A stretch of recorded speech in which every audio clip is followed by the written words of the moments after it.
in my account, and plus I get my pension from the federal government, right, and all that. But anyway, you know, it's very simple, but in the end, it's not simple at all because Congress, the president, but Congress in particular, manages to muck it up quite a bit. So let me just clarify a couple things, just to make sure everyone understands some of the language you're using.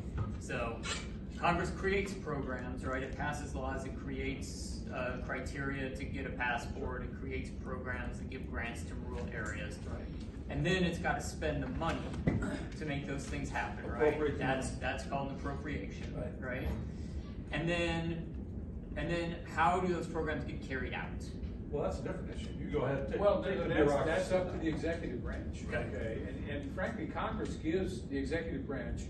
We're going to talk a little bit about presidential power and too much presidential power, not enough congressional oversight. We'll talk a little bit about that, but the bottom line is, historically, I mean, the Congress gives the president and the executive branch a lot of authority in terms of how the money is going to be spent.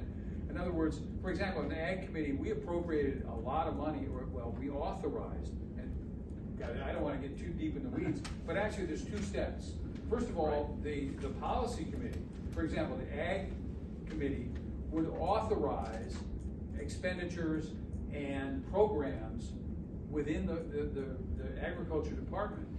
And then it goes to the Appropriations Committee. So it's authorized first by the Policy Committee, then it's appropriated by the Appropriation Committee.